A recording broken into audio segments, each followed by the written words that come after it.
Hi, we're back with cooking from my pantry. And now we're going to make black bean brownies. Okay, so the first ingredient, of course, is black beans.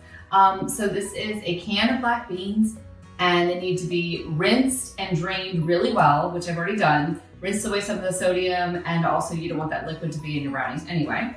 So we're gonna put that into the food processor. This can be made in a blender. I think you may have more success with a food processor. If you do it in a blender, you probably just have to stop often to go and clean it down around the blade, because all the ingredients will get caught down around the blade. I know that because when we lived in Spain, I used to make pesto in a blender, and it's an interesting accomplishment. Okay, the next ingredient is 2 tablespoons of cocoa powder, which I've already measured out. So I'm gonna put that in here. It's pretty easy because everything just goes right into the food processor. And then we're gonna do a 1/2 cup of oats. Already we have 2 ingredients that are really high in fiber, the beans and the oats. Then we're gonna have a 1/4 teaspoon of salt. It's a very small amount, considering this is for an entire pan of brownies, but it will just intensify the sweet and the chocolatey flavor of the brownies. Next, I'm gonna use maple syrup. It's a great sweetener. It's already liquid, so for a recipe like this, it's probably ideal. But you could add just 1/3 of a cup of maple syrup and then 2 tablespoons of sugar. I opted to go just with the more natural sweetener. But honestly, they both affect your blood sugar the same way. I just feel a little bit better using something that's a little bit closer to nature, using 100% maple syrup.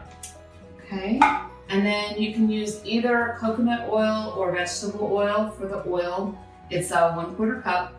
And I chose to use vegetable oil. I'm using canola oil, which has a better heart profile, versus coconut oil, which is high in saturated fat. So we're gonna try to keep this as healthy as we can. All right, so just pour that in. See, this is really pretty easy. And then it's 2 teaspoons of vanilla extract. 1 and 2. And then the last ingredient is baking powder. So it is 1/2 teaspoon of baking powder, which I've already measured. I'm gonna put that right inside.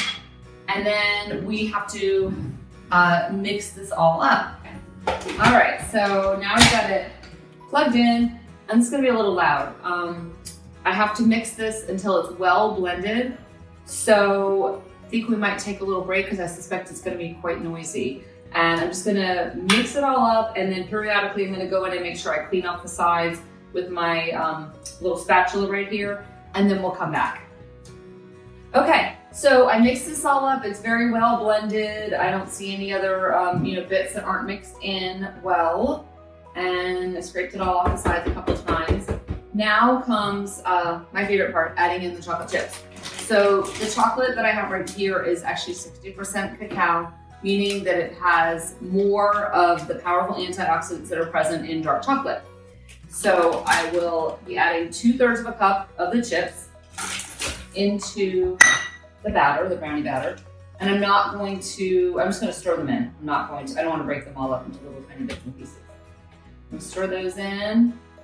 And then I've already prepared my pan. I sprayed it with cooking oil, Pam or any of those other non-stick oils. And so it's got a vegetable oil.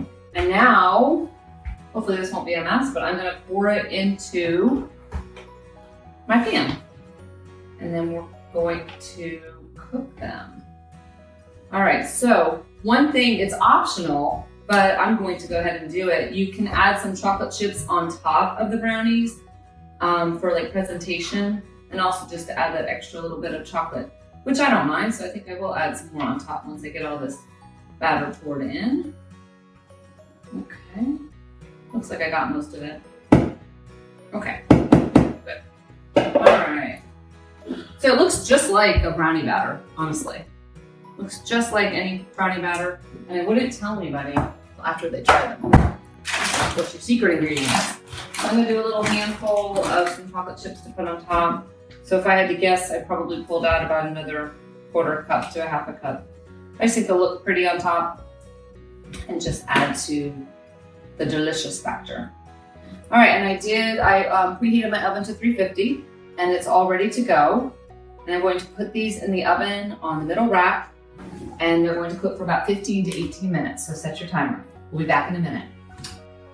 Okay, so at about 15 minutes, I checked on the brownies and they didn't look like they were quite set. I just shook the pan a little bit to see if the center looked set, and they didn't. So I went to 18 minutes and I pulled them out, and then they needed to cool for 10 minutes. So I timed that. We waited that 10 minutes and now they've cooled. One trick I just want to let you know is if they don't totally set up, you can put them in the refrigerator overnight and they will definitely magically set overnight that way.